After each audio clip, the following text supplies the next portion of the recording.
Hello everyone, welcome back to my channel. I can't thank all of you guys enough for showing so much support on my Sunday's Eidolons video. So here, thank you very much. And I've gotten 40 subscribers too, so thank you. I'm very appreciative of everyone who supported me so far. I really didn't think anyone would watch it, honestly. So I am very thankful. Today, we're going to talk about my account. It's going to be my account review. Basically speaking, I have not pulled for a new limited 5-star character since patch 1.6. The last quote-unquote new character I have is Ruan Mei, and I don't have none of the new characters. I don't have Sparkle, I don't have Robin, I don't have Firefly, I don't have Fei Xiao, etc. I skipped a lot of broken characters, quote-unquote, and of course, I'm not going to deny that there are consequences. During the entire time that I was not pulling for new characters, I think I was unable to clear MOC floor 12 a couple times, and Apocalyptic Shadow a couple times too. And the new Pure Fiction is kicking my ass, the DOT one. Was it frustrating? Yes, but also it was a lot of fun trying to clear the content using the characters that I have at my disposal. For example, the first video on my channel. Using Luka and Clara to clear Hule was extremely fun for me. I love Luka so much, and having an actual reason to use him was the main motivating factor for me to build him in the first place. I don't have Boot Hill or Argenti or Yun Li, so the only physical DPS unit that I have is Clara, Luka, and Sushang. While I like Clara, she is a very reactive unit whose damage falls off hard in suboptimal situations. Sushang is great, but she's E1 and therefore very underwhelming. My Luka is E5, so it is suboptimal again, since E6 grants him a lot of DPS increase. But I think he is crazy fun. He takes advantage of not only his path, Nihility, but also his element, Physical. Physical Break is broken, and so is the DOT damage applied with Physical Break. A unit that is able to capitalize on all aspects of his kit is really fun. I think Hoyoverse really cooked when they were designing his kit. I actually wrote a whole tangent about how Honkai Star Rail's endgame is very boring if you pull for whoever is on banner, and annoying when you don't. Annoying. Is it difficult? Sometimes, but I would say in a very artificial way, and it doesn't actually it's a tangent. I'm just gonna have to make another video covering this, so let's just pretend that I didn't talk about that. Let's get back to business. Here's my account. I'm just going to state the obvious here. As I have previously said, I have not pulled for a single new character after 1.6, meaning I do not have the following characters: Black Swan, Sparkle, Acheron, Aventurine, Robin, Boot Hill, Firefly, Jade, Yun Li, Jiao Chu, Fei Xiao, Linx, and Rappa. And here are some characters from 1.0 to 1.6 that I don't have: Kafka, Jingliu, Topaz, Huo, Argenti. Meaning, this is my roster of 5-star characters: Bronya E1S3, Clara E2S1, Himeko E0S0, though I will admit I use my Jing Yuan's signature on her all the time, Gepard E0S0, Yangqing E0S0, Bailu E1S0, Welt E0S0, but he's not built. I'll elaborate on that more when we do the tier list. Harmony MC E6. Next is limited 5-star characters. Seele E0S1, Jingyuan E1S1, Silverwolf E0S0, Luocha E0S1, Blade E0S1, DHILF E3S1, Xuan E0S0, Ruan Mei E0S0, Dr. Ratio E0S0.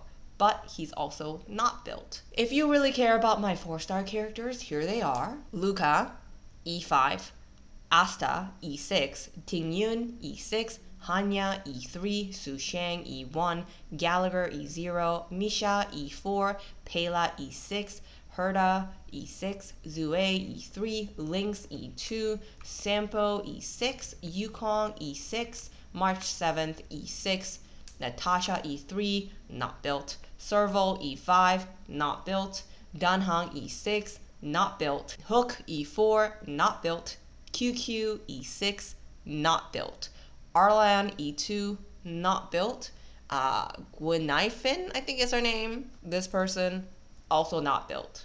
That's a mouthful. Glad that's over. Oh my gosh, she is very loud. Let's talk about the individual characters and how they affect my account personally. And this is going to be in the form of a tier list, as you notice on the top right hand corner. Now please understand that this tier list is not universal. This is a tier list specific to my account, unless you have the same characters and the same number of eidolons and limited lycones. This is not applicable to you. So no PvP in the comments, please. Okay, this is just for fun and me trying to organize my thoughts about how much I've used them, how valuable I think they are. So yes, and just a disclaimer here, a lot of my faves are not gonna do well in this tier list, like Jingyuan and Sampo. I love them to bits, but they're not gonna do well, just based on my usage of them. So here we go. Bronya E1S3. As someone who only has one limited harmony character, Bronya is a godsend. Having our E1S3 makes it comparable to a limited harmony character in my opinion. She does her job well, and the only downside is that she is rather SP intensive if you get unlucky.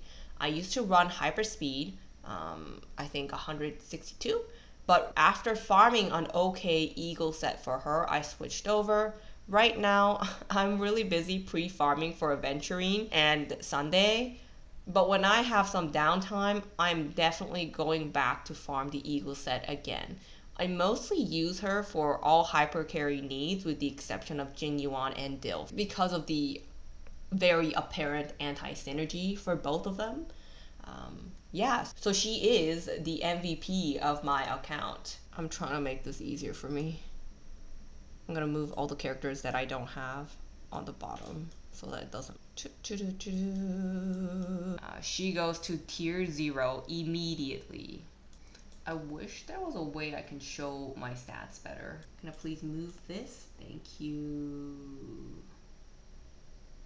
Awesome. Now for Clara. Since I do not have a limited 5-star physical DPS, she came in handy until I finally built Luka to beat Aventure's ass. Her reactive kit is something that I do not prefer, and the damage output is disappointing even at E2. Sometimes I put on Blade's Lycone on her, and it's okay, but I wouldn't say it's a huge increase, or even if it's a huge increase, it doesn't make or break the run in my personal opinion. I have her signature as well as the new 4-star event Lycone that increases crit damage when you lose or restore HP. So I've been using it whenever it's relevant. If I really need the healing capabilities from her S1, I use S1. If not, I use the new 4-star Lycone. Honestly, I don't think that it's her fault that she's struggling right now, because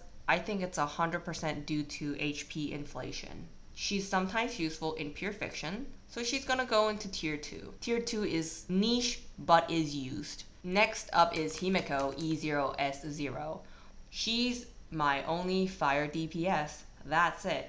That's enough. Immediate tier 0, because this game cannot stop shilling for break and fire weak enemies. For our Lord and Savior, Miss Firefly. As you know, the game has been sucking break meta's giant eggplant for the past half year, and Himeko is both break focused, AoE focused, and also able to super break pretty well. So she has been incredibly useful in all endgame modes, to the point where she's been using Jinyuan's Lycone more than the king himself. I use her way too much to not put her in tier 0. I know this is going to be very controversial, but once again, this is based on my account. Here's my Himeko. I forgot to show her. The crit rate is kind of bad, but she's very good, and Jingyuan's like him. Ah! I'm sorry, Jingyuan King, please don't look. Gepard E0S0. Where's Gepard? Here he is. I got Gepard pretty late, probably a couple months ago. By this time, I already had Bailu, Luocha, and Fushuan. I pushed off building him until I wanted to try use Yangqing again. The results were disappointing, as my Yangqing is kind of bad, and his kit is kind of bad. So I haven't used him much. As you know, I'm going to be attempting to pull Aventurine, so sorry, Gepard. Tier 3 for now. Niche and unused. Yangqing E0S0. He's my first 5-star in Honkai Star Rail. I don't really like his design or his playstyle, so I didn't end up investing in him heavily, but I did build him to the best of my abilities. He just falls short of all of my other DPSs, including the 4 stars. Tier 4. Bailu E1S0. I got Bailu via the standard banner selector. Do I regret it? Absolutely not. I am a day 3 player, and back then you needed healers. But now I have many sustains, so I don't really use her. So there she goes in tier 4. Welt E0S0, not built. I like Welt. His Japanese voice actor is one of my all-time favorites. However, I got him super late. I got him after I got my DHILF E3. Can you believe it? I didn't have the resources to invest in another imaginary DPS, so I ended up not building him. When I have the bandwidth, I would like to build him. But for now, he goes into the not built tier, which is tier 5, but I felt really bad about that, so I just named it not built. Next is Harmony MC. Okay, I'm not putting him in tier 4, just hold on. Harmony MC E6. I hate Super Break, so I don't use it unless I'm forced to. Even then, he's just used everywhere because the game wants to show Break and Firefly. So yeah, he goes into tier 1. Next is the limited 5 stars. Seele E0S1. Now, she's not wearing her signature Lyco because my March 7th is using it, since I don't really use Seele anymore that much. But, back in my days, she was a quote-unquote must pull. Now, nothing in a gacha game is a must pull, of course. I'm exaggerating. Just note that she was incredibly powerful before the insane HP inflation started to take off. She's still useful in pure fiction sometimes, as long as her relics are really good, but the breaking point for her to be good is kind of unreachable for most players, and unreasonable investment for a character that excels in only a couple of game modes. In my personal opinion. I know that some other people will disagree. Some people think Seele is like the best character ever. Kudos to you. I don't want to hyper invest in a character. I want a character that functions even though they're not hyper invested, right?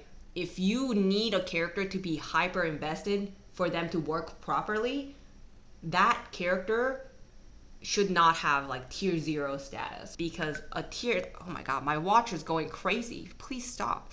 Because a tier list is trying to show the power level. This is the analogy that I would like to use. Let's say you have an incredible tool that only a master can use. You can't say that that's the best tool ever, right? Because if no one can use it but this one person, the value of the tool goes significantly down. So I don't think you should be like making a tier list or saying a character is incredibly good when it takes incredible skill, knowledge of the game, hyper investment in terms of relic. So with that in mind, I am putting Seele in tier 2 because I do use her in pure fiction. Oh, I also use her to farm for treasure chests. When you use her technique, she's undetectable by the enemies. So it's really good when you just want to farm chests in an area where there's a lot of enemies. Where was I?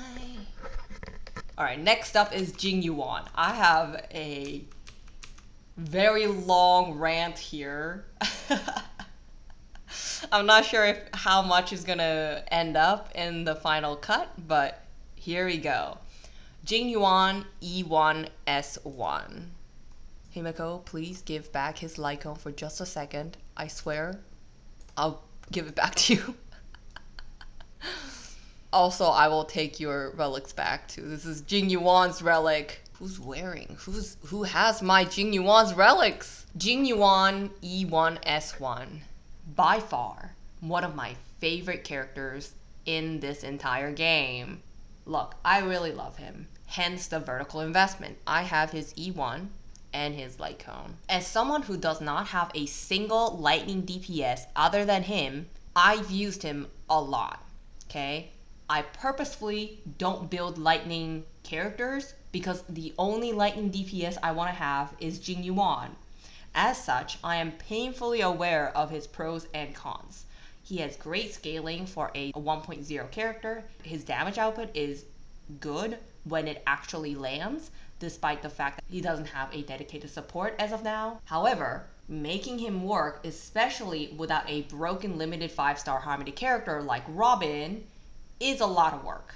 I majorly use Tingyun, Asta, Ruan Mei, and Xuan to support him, and the damage isn't too great. And my Jingyuan is well built. Look at his build. He has 3,200 attack. His crit rate, oh my god, I'm just gonna have to mute you. Stop! I have 3,200 attack on him, 99 speed because I use him with Asta, 60 crit rate here, but as you know, he gets 10 crit from his base kit. And I use Sushang with him, which is another 10%. I have a Jingyuan preset somewhere. There it is. Okay. I'm not saying it's like a top 5% Jingyuan, but I spent months farming for his relics. Probably more than most Jingyuan mains. So I really don't want this to be a toxic, oh, you didn't build him properly sort of a thing. By the way, I even have his hyperspeed build. I shall show you. This is his normal build that I use with Asta. When I'm not using him with Asta, I have his hyperspeed build. So yes, I farmed for 2 different relic sets for my king. Hyperspeed and just normal crit damage value. So I really want Jingyuan mains to understand that I'm coming from a place of hyper investing in him. He is not tier 0 for me. He is very finicky to use. When he gets CC'd, I just want to jump out my window. A lot of the content we have right now do not favor him. He's really not that good at... I don't know why people keep saying that he's good in pure fiction, because he's not, right?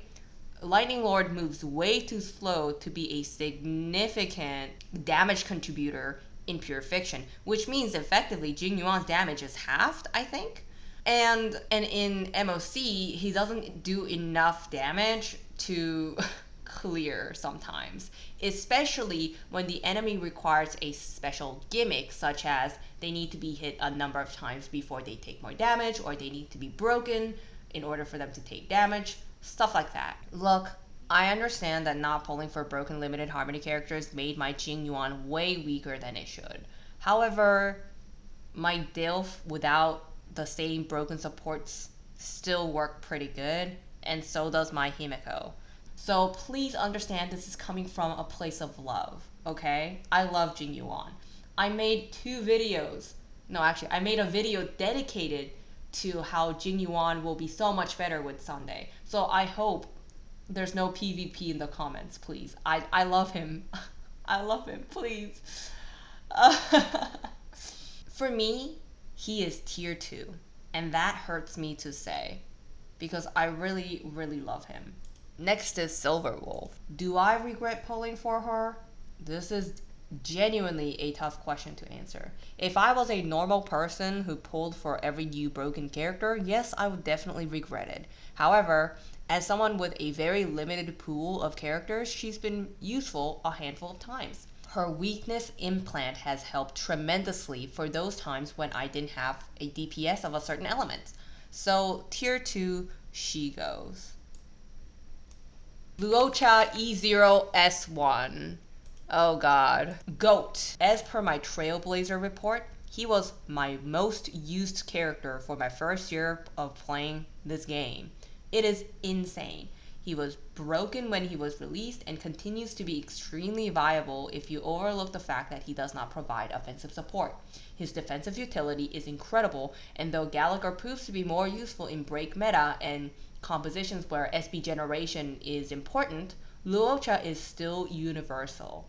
Tier 1. And mind you, I really like him, so I actually got his Lycone, which was one of the stupidest investments that I've ever made. His Lycone is bad. See, I'm not even using his Lycone on him. But his Lycone is very cute. He looks very handsome. Next is Blade E0S1. I like Sampo, and you might be wondering why I bring him up when we're talking about Blade. Well, that's because, despite the fact that I really like Sampo, I hate DOT. When I built him for DOT, I never ended up using him. Meaning, effectively, the only wind DPS I have is Blade. There's no substitute for him on my account. He works well with Bronya since he is a very SP efficient unit, and there have been many bosses who are weak to wind in MOC and Apocalyptic Shadow. Without him, I don't think I could have cleared the Aventurine Epoch from a patch ago. You know what this means? Tier 1. Next is DHILF E3S1. My god, I love his playstyle so much. I really like hypercarry teams, and DHILF is the definition of a hypercarry. I really love the fact that you can make strategic decisions about how much damage you want to do in each turn. You have a lot of freedom, especially when you get his E2, which gives him 100% action advance. Of course, he has a pro and a con, but I think a character should be built with some type of a flaw if they're going to be as powerful as DHILF was when he was first released. Eating up 3 SP per turn? That's crazy, but the damage output was worth it. It was something that players actually had to work around. I love his kit, hence why the vertical investment. Tier 1.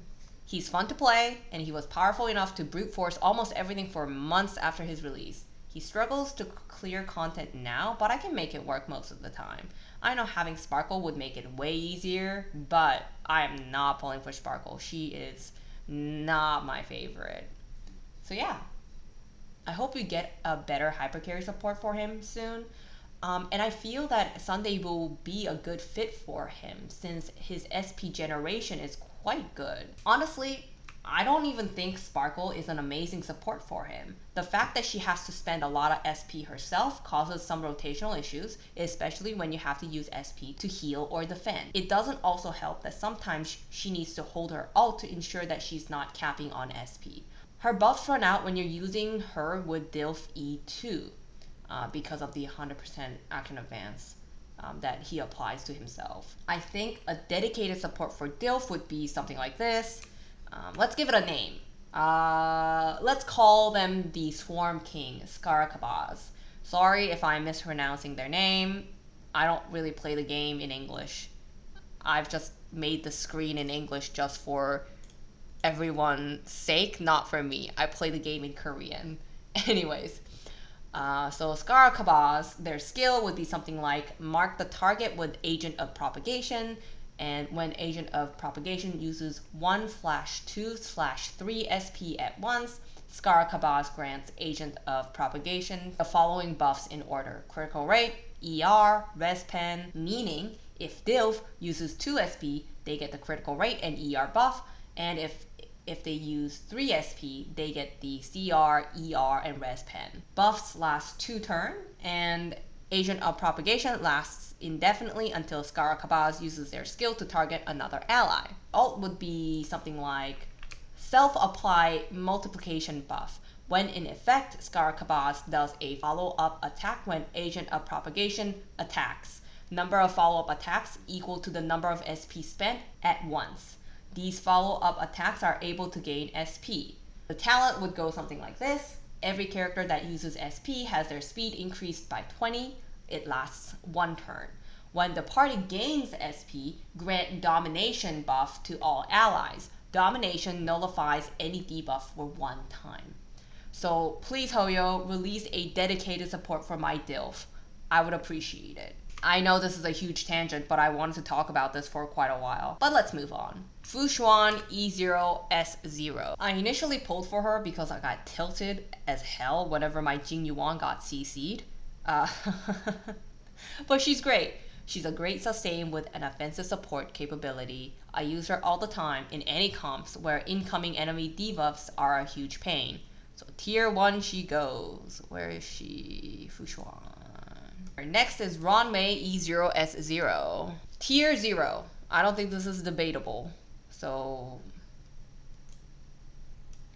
she makes the one break team that I play actually fun, and that's the Luka Hypercarry break team.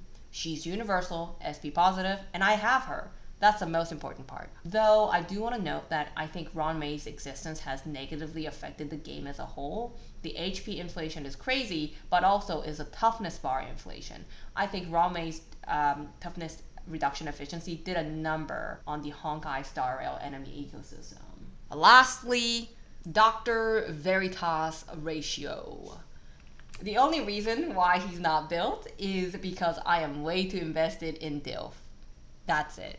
Now, quickly, let's go through the 4 stars. Luka E5. This is going to be a controversial take, but tier 1.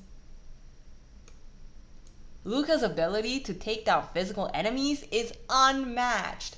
I say it's better than Clara or Sushang, especially with the HP inflation. He is so incredibly fun to play and needs technical and strategic understanding of his kit, rotation, enemy toughness bar, speed tuning, etc. to make him work well, and it's well worth it. This intricacy is what I appreciate about both Boot Hill and Luka. It isn't just whoever can break, and then super break goes brrrr. It matters which ally attacks who. It matters who breaks the enemy, and speed tuning matters. So yes, I love him, and I don't know why Hoyoverse has a thing for putting Aventurine in the end game, but because of that, I've been using Luka so much. Asta E6. Asta is one of my favorite characters of all time. I love her. She's very cute. I think her design is top notch. I really like her weapon. Her weapon is so cool, you guys. I use her a lot in Jingyuan teams because speed is important for him. Other than that, I use her whenever speed seems like something that I need. So she goes into tier 2. Tingyun E6. Tier 1. There's no debate. I use her way too much. I honestly cannot believe that she is a 4-star. She's so good. She's so broken and core to majority of the characters who need energy to function. A lot of people sleep on her, and a lot of people who pull for broken harmony characters look down on her. But I think she's an amazing character. Next is Hanya. I built her for DHILF, but I really can't tell if she's a good support for him or not. It just seems very mid.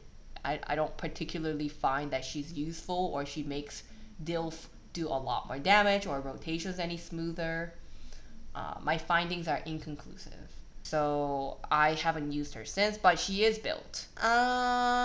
Therefore, I would put her in tier 3. Next is Sushang E1. As I said, I don't really use her because I have Luka built. She goes to tier 4. Gallagher E0. Okay, this man needs to stop being so useful all the time. Why can't we have 2 Gallaghers? Every single time, he's just being spread way too thin. Tier 0. I can't live without this man. He's just so great at breaking fire weak enemies and also generating SP and energy via QPQ.